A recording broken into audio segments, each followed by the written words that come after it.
লখিমপুৰত ব্যাপক নিৰ্বাচনী প্ৰচাৰ বিজেপিৰ বৃহস্পতিবাৰে মিচিং মিমাক কেবাঙৰ প্ৰতিষ্ঠা দিৱসত ভাগ লৈ বিজেপিক ভোট দিবলৈ আহ্বান জনায় মন্ত্ৰী ডাক্তৰ ৰণোজ পেগুৱে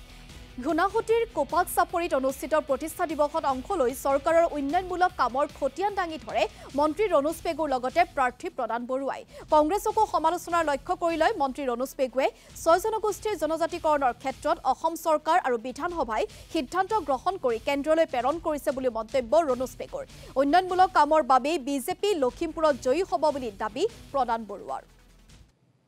যোৱা 10টা বছৰে মোদী ডাঙৰীয়া আমাৰ অসমৰ হিমন্ত বিশ্ব শৰ্মা ডাঙৰীয়াই খুব সুন্দৰকৈ জনসাধাৰণৰ মাজলৈকে এইখিনি লৈ গৈছে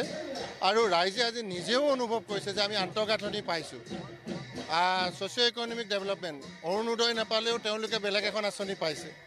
বা অৰুণোদয় পাইছে যদি বেলেগ এখন পোৱা নাই কিন্তু আমি 100% তেওঁলোকক প্ৰতিখন আঁচনি দিবৰ কাৰণে আমি প্ৰচেষ্টা কৰি আছোঁ আৰু সেইখিনি ৰাইজেও অনুভৱ কৰিছে আৰু ছ'চিয়েল ছিকিউৰিটি এটা ডাঙৰ বিষয় হৈছে যিটোৰ জৰিয়তে সকলোৱে আশ্বস্ত হৈছে অসম চৰকাৰে কেবিনেট সিদ্ধান্ত গ্ৰহণ কৰিছে আনকি বিধানসভায়ো সিদ্ধান্ত গ্ৰহণ কৰি কেন্দ্ৰীয় চৰকাৰলৈ প্ৰেৰণ কৰিছে আৰু কেন্দ্ৰীয় চৰকাৰে আমাক এটা কথা কৈছিলে